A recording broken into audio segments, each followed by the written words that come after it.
দাদা, কোন বিধানসভা কেন্দ্রের প্রার্থী পীযূষ কানোরিয়া? 115 রাজারহাট নিউটাউন বিধানসভা কেন্দ্র। কেমন মানুষের সাড়া কীরকম বলছি? আমরা প্রচণ্ড সাড়া পাচ্ছি এবং আমাদের আত্মবিশ্বাস আমরা এই বিধানসভাতে আমাদের প্রার্থী পীযূষ কানোরিয়াকে বিপুল ভোটে জয়যুক্ত করব। কেন? কারণ সিপিএমের যিনি প্রার্থী, উনি এত বছর এখানে আমাদের বিধানসভার প্রার্থী ছিলেন, এমএলএ ছিলেন। আজকে তাপস চ্যাটার্জি, উনি আমাদের এলাকায় কোনো তেমন কিছু উন্নয়ন করতে পারেননি। রাস্তাঘাট কঙ্কালসার হয়ে গেছে, একটা রাস্তাঘাট ঠিকমতো হয়নি। কিছু কিছু জায়গায় করেছে, কিন্তু বেশিরভাগ জায়গায় রাস্তাঘাট খুব খারাপ। এখানে তোলাবাজি, তৃণমূলে যারা সমস্ত আছে তোলাবাজি করে আজকে এখানে পার্টির এখানে সংগঠন তৈরি করেছে। এভাবে সিন্ডিকেট রাজত্ব করেছে। কয়লা পাচার, বালি পাচার, গরু পাচার, নারী পাচার, এইসব থেকে ওরা টাকা পয়সা আমদানি করছে। সেই জন্য এগিয়ে আছে কি আমরা 100% আমরা জিতে আছি। 100% ওপরেও বলতে পারেন আমরা জিতে আছি। আমাদের কর্মীরা প্রচণ্ড দিন রাত খাটছে এই তৃণমূল অপশাসনকে আমরা সরিয়ে দেবো। মানুষ চাইছে এবার তৃণমূল বিদায় হোক, বিজেপি আসুক। পীযূষ কানোরিয়া কেমন মানুষ? উনি সমাজসেবী, মানুষের দুঃখে ছুটে আসেন, আপদে বিপদে ডাকলেই রাত 12টা 1টার সময় ডাকলে উনি চলে আসেন, মানুষের পাশে থাকেন, মানুষের বিপদে থাকেন। অসুস্থ মুমূর্ষু রোগীকে হসপিটালে নিয়ে যান, এগুলো উনি করেন। সামাজিক কাজে প্রচণ্ডভাবে ডাকলেই চলে আসেন। আপনাদের এই এলাকার প্রার্থী হিসেবে কতটা সন্তুষ্ট আপনারা? আমরা খুব সন্তুষ্ট। সাধারণ মানুষ, জনগণ তাকে বিপুলভাবে অভ্যর্থনা জানাচ্ছে, তাকে এখনই পুষ্পবৃষ্টি করছে যেন উনি জিতে গেছেন। আপনার নাম? আমার নাম প্রিয়লাল দত্ত। আমি বর্তমানে স্টেট কমিটির মেম্বার। 2011 এই রাজারহাট নিউটাউনে আমি বিজেপির প্রার্থী ছিলাম। স্বাভাবিকভাবে আমাদের জনসংযোগ আছে, আমরা পাড়ায় পাড়ায় মানুষের সাথে সারা বছর আমরা কাজ করি, ওদেরকে পাওয়া যায় না। আপনার নাম? আমার নাম শ্রী প্রিয়লাল দত্ত। রাজারহাট নিউটাউনের আমি এর আগে 2011-তে প্রার্থী হয়েছিলাম বিজেপির, আর আমি এখন বর্তমানে স্টেট কমিটির কাউন্সিল মেম্বার। কানোরিয়া কোন অঞ্চলের প্রার্থী হয়েছেন, কোন বিধানসভা? পীযূষ কানোরিয়া হয়েছেন 115 নিউটাউন রাজারহাট বিধানসভার। তো পীযূষদাকে যেদিনই ওনার নামটা ঘোষণা হয়েছে সেদিনই আমরা জেনে গেছি যে নিউটাউনে এবার পদ্মফুল ফুটছে। বাংলা প্লাস নিউটাউনে মানে এবার পদ্মফুল ফুটছে। এবার এই তৃণমূল সরকার আর থাকবে না, থাকছে না। এবার বাংলায় 2026-এর নির্বাচন তৃণমূলের বিসর্জন। আপনি নবীন প্রজন্মের একজন মানুষ। এখন সারা বাংলায় কর্মসংস্থান নেই, রুটি রোজগার নেই, ঠিক আছে, মানুষ চলে যাচ্ছে বাইরে। তা পীযূষ কানোরিয়া যদি হয় এখানে কারখানা বা এখানে স্কুল বা ইউনিভার্সিটি বা সুস্থভাবে বেঁচে থাকার জন্য যেটা প্রয়োজন, সেই সমস্ত জিনিসগুলো কি হবে? 100বার হবে। এখন অবধি আপনি দেখুন যে রাজ্যে বিজেপি গভর্নমেন্ট আছে, সেই রাজ্যে সুশাসন আছে, সুব্যবস্থা, সুচিকিৎসা আছে, কর্মক্ষেত্র আছে। আজকে বাংলা থেকে যারা বাইরে চাকরি করতে যাচ্ছে, যে স্টেটে চাকরি করতে যাচ্ছে, ওরা কিন্তু বিজেপি শাসিত স্টেটে চাকরি করতে যাচ্ছে। তো যখন আমাদেরই বাঙালির ছেলে বাইরে গুজরাট, বিহার, উত্তরপ্রদেশে যাচ্ছে চাকরি করতে, যেখানে বিজেপি গভর্নমেন্ট আছে, তাহলে বাংলায় আমরা বিজেপি গভর্নমেন্ট নিয়ে চলে আসি, তাহলে বাড়ির ছেলে বাড়িতেই থাকবে। সরকার হলে কতটা সুবিধা হবে? ডবল ইঞ্জিন সরকার হলে আমরা সুশাসন পাবো, সুব্যবস্থা পাবো। সেন্ট্রালের যতগুলো উন্নয়ন প্রতীক্ষা আছে সেইগুলো আমরা পাবো। আজ অবধি সেন্ট্রাল যতগুলো আমাদের দেশের জন্য উন্নয়ন ব্যবস্থা করেছে, আমাদের রাজ্য সরকার সেটা আমাদের অবধি পৌঁছাতে দেয়নি। তো সেইটা যদি এখন ডবল ইঞ্জিন সরকার হয়, তো আমরা সেইগুলো সব পাবো। সংকল্প পত্রে যেগুলো বার্তা দিয়েছেন আর কি, 3000 টাকা করে মেয়েদের দেবেন, যুবদের দেবেন, এরকম নানান পরিকল্পনা, সেগুলো কি ফুলফিল হবে? সেইগুলো 17টা, আপনি যতটা জানেন হয়তো 17টা ম্যানিফেস্টোর মধ্যে শুধু 17টা আছে, কিন্তু 17টার চেয়ে আরও অনেক আমরা উন্নয়ন করার চেষ্টায় আছি। আরও অনেক কিছু আমরা ভাবনা চিন্তা করে রেখেছি। 4th মে যখন আমাদের সরকার গঠন করব, আমরা সব সুব্যবস্থা আসবে, সুশাসন আসবে বাংলায়। প্লাস যেগুলো ম্যানিফেস্টোতে বলা হয়েছে সেইগুলো তো আসবেই, প্লাস আরও অনেক কিছু আসবে। 2026-এ মুখ্যমন্ত্রী হিসাবে আপনি কি মমতা ব্যানার্জিকে দেখতে চেয়েছেন, না অন্য কোনো ভারতীয় জনতা পার্টির মুখকে দেখতে চেয়েছেন? 2026-এ মানে মুখ্যমন্ত্রী হিসাবে আমরা ভারতীয় জনতা পার্টির একজন ক্যান্ডিডেটকে দেখতে চাই, মমতা ব্যানার্জিকে আর চাই না। কেন? কারণ 15 বছর মমতা ব্যানার্জিকে দেয়া হয়েছে, কোনো উন্নয়ন নেই। উনি যে কথাটা বলে একসময় এসছিলেন সরকারে, প্রথম কথা আমি এটা বারবার বলি যে আজকে যে মুখ্যমন্ত্রী, যে পার্টি উন্নয়নকে বন্ধ করে সরকার গঠন করেছে, সেই পার্টি কোনোদিনও উন্নয়ন আনতে পারে না। সিঙ্গুরে যে আমাদের টাটা মানে ফ্যাক্টরি বসছিল, সেটা কিন্তু মানে আমাদের মানে আমাদের সিএম মমতা ব্যানার্জি বন্ধ করেছে। তো আপনি কি আশা করছেন যে একটা কর্মক্ষেত্রকে বন্ধ করে মানে সরকার গঠন করে সে কি উন্নয়ন আনবে? সে কি কর্মক্ষেত্র আনতে পারবে? 2011 থেকে 2025 অবধি 6,633 কোম্পানি বাংলা ছেড়ে চলে গেছে। 2011 থেকে 2025 অবধি কত আমাদের সরকারি স্কুল বন্ধ হয়ে গেছে, সরকারি স্কুল বন্ধ হয়ে মদের দোকান খোলা হয়েছে। সেইগুলোর জবাব কে দেবে? 2011 থেকে আমাদের এত কিছু মানে বাংলা সোনার বাংলা ছিল 2011 আগে ছিল। আমি বলবো না যে সিপিএম কিছু করেনি, সিপিএম চেষ্টা করেছে। আমরা দেখুন সিপিএমও খারাপ করেছে, আমি 100 বার বলবো সিপিএমও খারাপ করেছে। সিপিএমের তো প্রার্থী ছিলেন তাপস চ্যাটার্জি। 100 বার সিপিএম থেকেই তিনি তৃণমূলে এসছেন, তৃণমূলে এসে তিনি 2 বার এমএলএ হয়েছেন। পিঠ বাঁচাতে 100 বার পিঠ বাঁচাতে। উনি তাপস চ্যাটার্জি এমন একজন লোক যিনি নিজের সুখ স্বাচ্ছন্দ্যের জন্য। তাপস চ্যাটার্জি কিভাবে মানে আপনাদের পরিচিতি? ভালো মানুষ হিসেবে? তাপস চ্যাটার্জি ভালো মানুষ হিসেবে তো পরিচিতি নেই। ভালো মানুষ হিসেবে পরিচিতি থাকলে আজকে আমাদের নিউ টাউনের আমাদের জনসাধারণরা মানে ভারতীয় জনতা পার্টিকে চাইতো না। আজ যদি তাপস চ্যাটার্জি উন্নয়ন আনতে পারতো নিউ টাউনে, তাহলে নিউ টাউনের জনসাধারণরা আমরা নরেন্দ্র মোদী কোচবিহারের সভা থেকে বলেছিলেন যে বাংলায়। পীযূষ কানুরিয়া কোন অঞ্চলের প্রার্থী হয়েছেন? পীযূষ কানুরিয়া আমাদের 115 নম্বর রাজারহাট নিউ টাউন বিধানসভার প্রার্থী।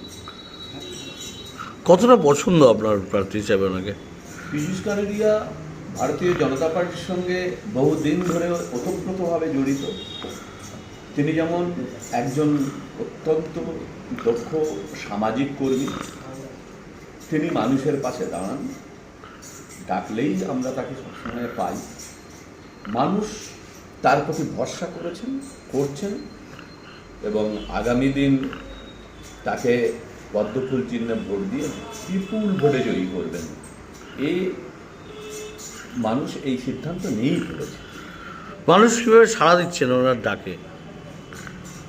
এখানে মানুষ তো অত্যন্ত আনন্দের সঙ্গে ওনার সঙ্গে থাকছেন, ওনাকে সর্বতোভাবে সহায়তা করছেন যে আপনি আসুন, আপনি আমাদের অনেক ভরসা। কেন আগের যিনি আমাদের এখানে বিজয়ী বিধায়ক বর্তমানে আছেন মাননীয় তাপস চ্যাটার্জি, তিনি তো তার প্রতিশ্রুতি রাখতে পারেননি। অনেক কথা বলেছিলেন, কোনো কথাই তিনি রাখতে পারেননি।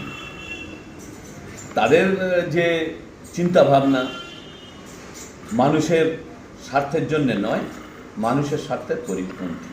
যেমন একটা উদাহরণ আমি দিচ্ছি, উনি বুক ঠুকে বলে গেছিলেন আগের বিধানসভার ইলেকশনের আগে যে আমি বিজয়ী হলে 3 মাসের মধ্যে রেগজোয়ানি স্বাস্থ্যকেন্দ্রকে আমি হাসপাতালে রূপান্তরিত করব।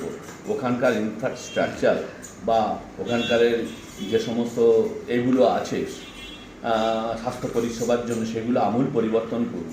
কিছুই করেননি। সেখানে আপনি যদি যান দেখতে পাবেন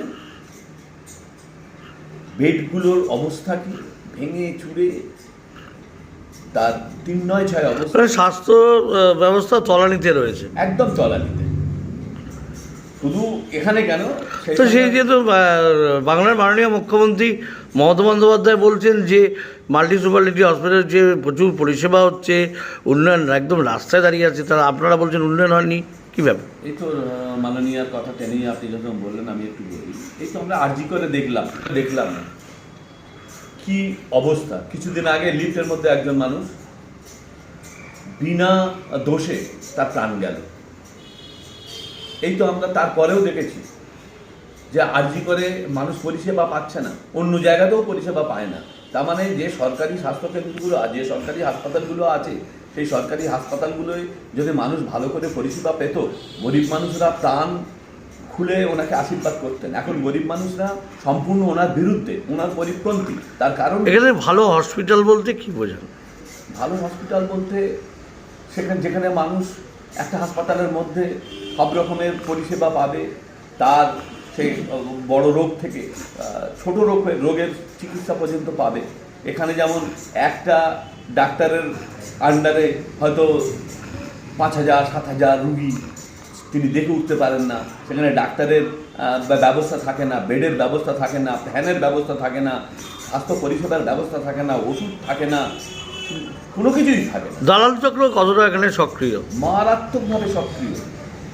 এই স্বাস্থ্য পরিষেবার দিক থেকে দেখতে গেলে আমরা দেখেছি অনেক স্বাস্থ্যকে প্রাইভেটাইজেশন করার জন্য উঠে পড়ে লেগেছেন। একটা সরকারি হাসপাতালের বদলে যদি একটা প্রাইভেট কোনো নার্সিংহোম হন, সেই দিকে উনি যোগ দেন, কারণ সেখান থেকে ওনার এই যে দালাল চক্র সক্রিয় বলছেন,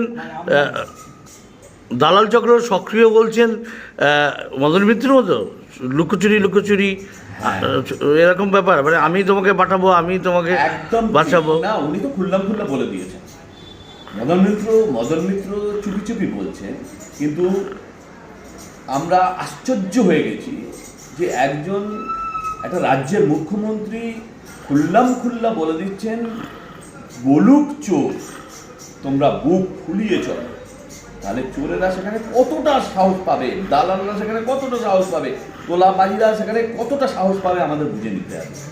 তাই ওনার পাপের ঘোড়া। তাহলে আপনি বলতে চাইছেন যে মমতা ব্যানার্জি যে কথাটা বলেছিল, কিছু পার্সেন্টেজ নিজেরা রাখো, কিছু পার্সেন্টেজ আমাদের দাও, 25% তোমরা রাখো, 75% আমাকে দাও, এই কথা উনি বলেছিলেন। ওনার সাংসদ ওই যে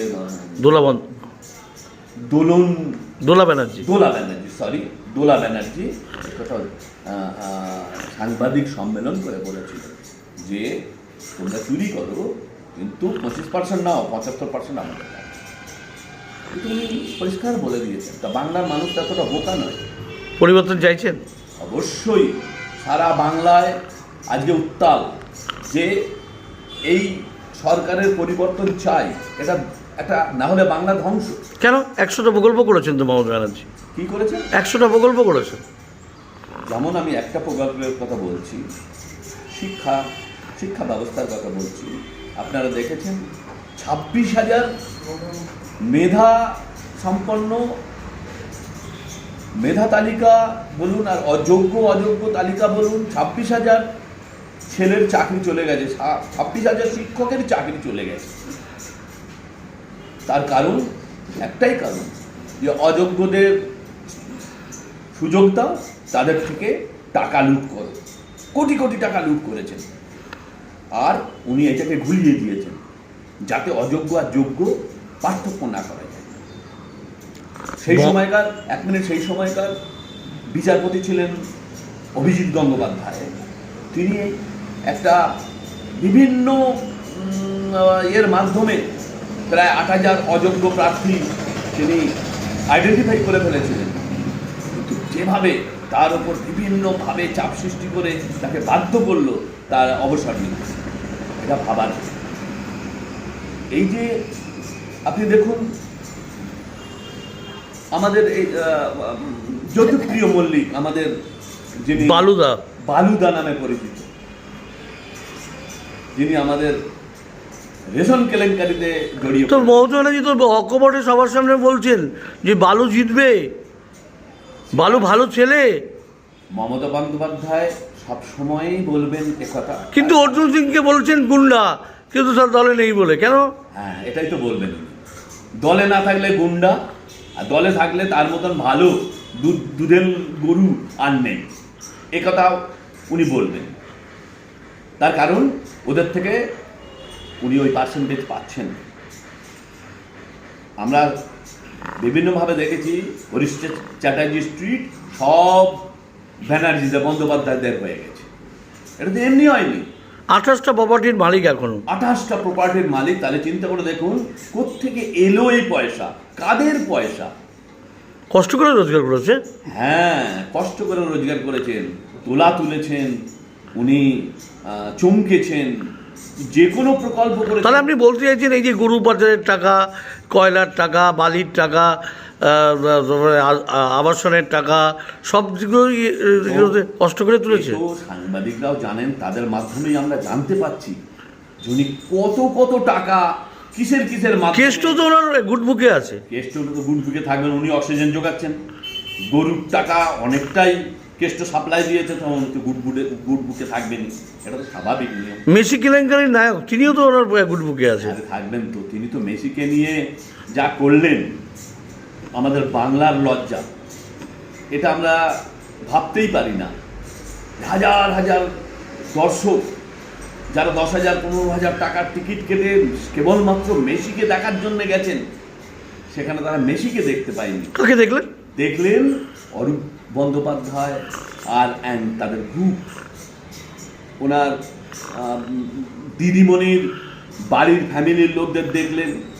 এটা ভাবা যায় যে তাহলে আপনি স্বীকার করছেন যে পরিবর্তন তোই চলছে? পরিবর্তন হবেই, পরিবর্তন তো চলছে।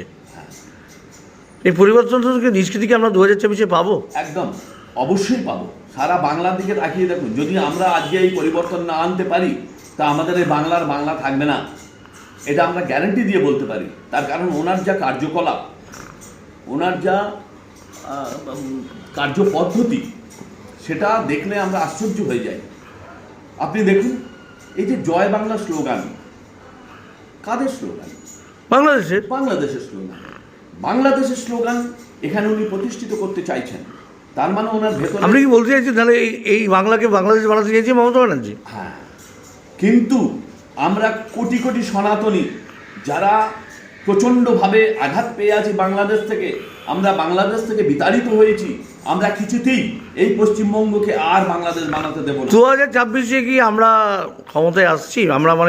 আমরা সবাই যারা আমরা এখানে যারা ভারতপ্রেমী, দেশপ্রেমী, জাতীয়তাবাদী মানুষ, হিন্দু হোক মুসলমান হোক, আমরা কখনোই চাইবো না আমার বাংলাদেশ হোক।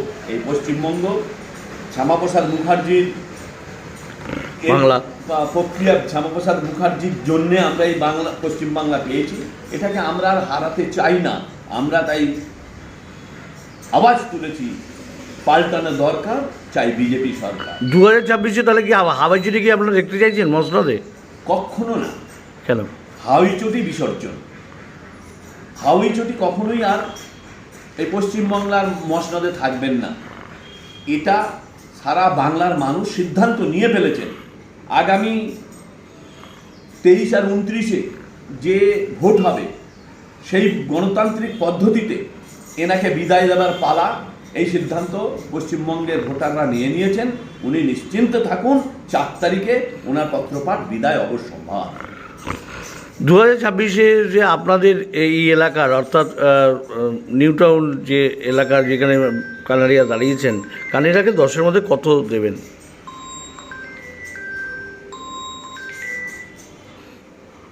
10-এ 10 দেব। কেন? 100 বার। কেন? কেন? আমাদের ক্যান্ডিডেট জিতবেন, আমাদের ক্যান্ডিডেট জিতবেন। একথা আমরা তো ঘুরছি, আমরা একদম মাটির সঙ্গে লেগে রয়েছি। আমরা প্রত্যেকটি ভোটারদের কাছে আমরা গেছি। এবারে পরিবর্তন একদম সামনে এসে গেছে, ওনার পাপের ঘোড়া পূর্ণ হয়ে গেছেন মাননীয় মুখ্যমন্ত্রীর, ওনার এবার বিদায়ের পালা। 2026-এ কি খেলা হবে? একটাই খেলা হবে, তৃণমূল হটাও। একটাই খেলা হবে, বিজেপিকে নিয়ে এসো। এই খেলাই হবে। আপনার নাম? আমার নাম প্রবীর ঘোষ। আমি রাজারহাট 115 রাজারহাট নিউ টাউন বিধানসভার 176 নম্বর পার্টির বাসিন্দা এবং ভারতীয় জনতা পার্টির বহুদিনের কার্যকর্তা। ধন্যবাদ।